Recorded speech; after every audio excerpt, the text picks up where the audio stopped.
नमस्कार साथियों, एक बार फिर स्वागत है आप सभी का मेरे YouTube चैनल मेरा संघर्ष मेरा अभिमान में।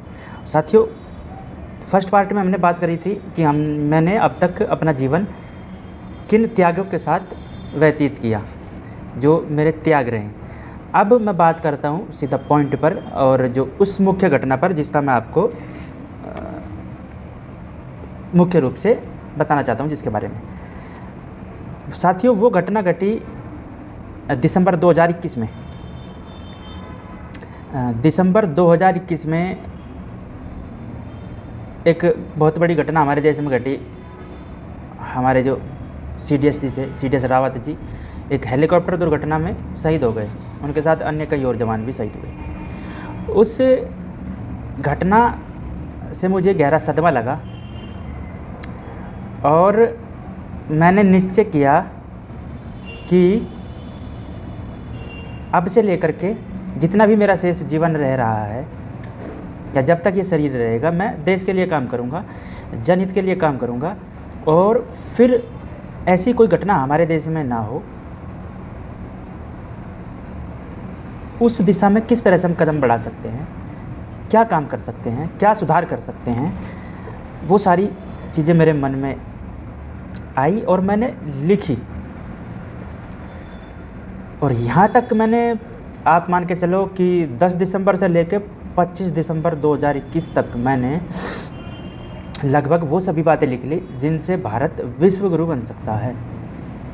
बातों से मतलब कि हमें किस क्षेत्र में क्या सुधार करने चाहिए, हमारे जो भारत के लोग हैं उनकी धारणा क्या होनी चाहिए, और उनकी धारणा अपने देश के नागरिकों के, चाहे वो किसी भी जाति मजहब धर्म से हो, और पूरे विश्व के लोगों के लिए क्या धारणाएं होनी चाहिए।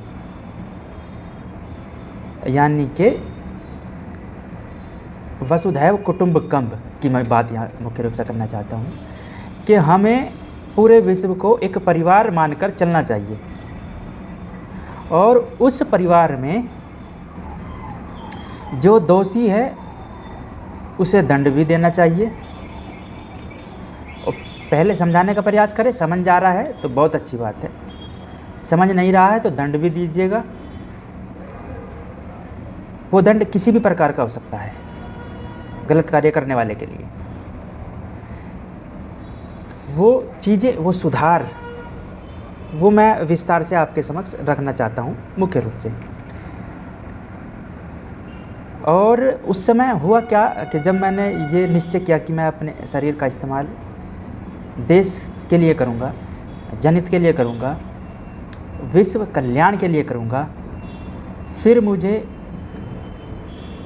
ऐसी ऐसी चीज़ें सुझाई गई ईश्वर के द्वारा कि जिनसे हम सुधार कर सकते हैं। और आगे ये भी मैं आपको बहुत ईमानदारी से बता दे रहा हूँ कि अगर कोई घटना होने वाली होती है, उसका आभास मुझे पहले हो जाता है। और अभी आप चेक कर सकते हैं, राष्ट्रवादी सचिन कुमार के नाम से मेरा फेसबुक प्रोफाइल अगर आप सर्च करोगे, हिंदी में सर्च करोगे राष्ट्रवादी सचिन कुमार, तो मैंने बहुत सारी चीज़ें अपने वहाँ पे प्रोफाइल पर डाल रखी है, आईडी पे। आप देखोगे तो वो सारी चीज़ें समय समय पर सच हुई हैं। और वही सारी चीज़ें मैं आपके समक्ष लेकर आना चाहता हूँ, और मैं प्रयास करूँगा कि हमारा जो तीसरा पार्ट होगा उससे हम वो सारी चीज़ें स्टार्ट करते हैं। चीज़ें मैंने जो भी लिख रखी है उनका स्क्रीनशॉट मैं लूँगा, कमेंट बॉक्स में आपको करूँगा, क्योंकि वो अभी क्या है कि मेरा मोबाइल ले लिया गया था उस समय, तो वो सारी डिलीट हो गई थी, किसी दूसरे मोबाइल में मैंने भेजी थी, फिर वहाँ से वापस मंगवाई। अपने भाई का मोबाइल था, उससे मैंने वापस मंगवाई। तो वो मैंने लगभग 2022 अप्रैल मई के आसपास की वो है। वो सारी मतलब सभी एक डेट की मिलेंगी आपको, लेकिन वो है दिसंबर 2021 की लिखी हुई। इतना आप मेरा विश्वास करो, मेरे पास उसके प्रूफ भी है। अगर आप कहोगे तो वो मैं दिखा दूँगा। वो चीज़ें क्या क्या हैं वो मैं आपके सामने तीसरे पार्ट के माध्यम से लेकर आऊँगा। बस आपसे निवेदन इतना ही है कि आप अपना प्यार बनाए रखें। हो सकता है अभी मैं अपनी बात का रखने का तरीका नहीं अच्छे से समझ पा रहा हूँ या कह पा रहा हूँ, लेकिन मेरा आपसे निवेदन है कि आप अपना साथ बनाए रखें, सारी चीज़ें ठीक होंगी, सभी चीज़ें अच्छे से बताऊँगा। और जैसे जैसे उपकरण आते चले जाएंगे और अच्छे तरीके से मैं अपनी बात को रखूँगा आपके समक्ष। बस आप अपना साथ बनाए रखें। नमस्कार, प्रणाम, धन्यवाद।